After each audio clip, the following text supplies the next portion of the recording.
Nous avons eu beaucoup de pluie ces dernières heures sur la façade est du pays. On a eu l'équivalent d'un mois de pluie dans les Alpes-Maritimes et on voit donc l'arrivée de cette nouvelle perturbation qui nous apporte des pluies modérées continues au cours de l'après-midi avec ce système dépressionnaire qui est présent sur le proche Atlantique et qui nous apporte donc cette nouvelle perturbation par la façade atlantique. Vous allez retrouver cet après-midi des pluies modérées continues dans un premier temps sur la Bretagne. À l'avant, eh bien, c'est un ciel bien nuageux avec quelques averses, un temps beaucoup plus calme sur l'est du pays avec le risque d'avalanche qui est de niveau 4 sur 5 sur les Alpes. Donc soyez très prudents. Les températures restent très douces même si on amorce une petite baisse. 6 degrés à Aurillac, c'est la minimale. On ira jusqu'à 15 degrés autour du golfe du Lion, 10 degrés à Paris, 9 à Strasbourg, 13 degrés à Brest. Demain matin, cette perturbation va très peu évoluer. Vous la retrouverez du Poitou-Charentes en remontant jusqu'au nord-est avec le vent qui va souffler à l'intérieur des terres jusqu'à 80 km par heure, 90 en direction de la côte d'Opale. Très vite, eh bien, les précipitations vont s'atténuer sur la Bretagne avec des averses localement orageuses attendues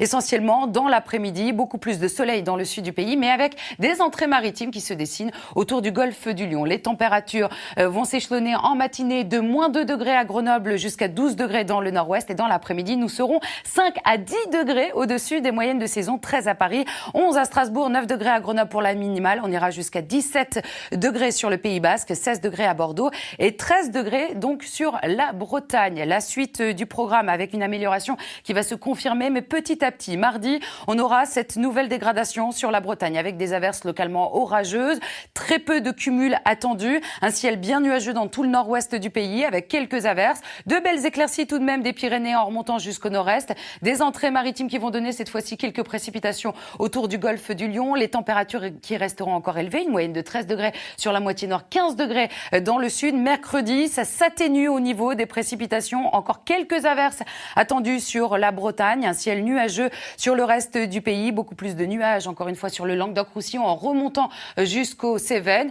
Pas de gelée matinale pour la journée de jeudi, un ciel qui reste chargé sur la moitié nord avec quelques averses, un ciel voilé dans le sud du pays, beaucoup plus nuageux autour du golfe du Lion. Pour la journée de vendredi, eh bien de moins en moins de précipitations en vue, on aura quelques chutes de neige en direction des Vosges ou encore du Jura. Et à partir de samedi, eh bien les températures vont quand même baisser légèrement avant l'arrivée de cette nouvelle perturbation par l'ouest de la France. Je vous souhaite à tous un excellent dimanche sur France 2. Demir pour les prévisions. Anaïs Baïdemir, alors le niveau de la Laïta vision. Alors effectivement, Marie, au Poul-du, station de référence de la Laïta, le niveau a grimpé jusqu'à 6,40 m hier matin avec un coefficient de 106. Ce matin, on a amorcé une petite baisse de 60 cm, mais ce soir, nous sommes de nouveau en période de marée haute et le niveau va atteindre les 6,20 m. Alors pour ces prochaines 24 heures, on attend de 20 à 30 mm de précipitations jusqu'à 40 mm. Un coefficient de marée qui restera élevé ce soir avec une forte houle, des vagues d'environ 5 mètres au large, le vent qui va souffler de secteur sud jusqu'à 100 km par heure et qui va empêcher l'écoulement des eaux. La bonne nouvelle, car il y en a une tout de même, c'est qu'à partir de lundi après-midi, les averses orageuses vont prendre le relais. On aura moins de cumul généralisé et surtout, les coefficients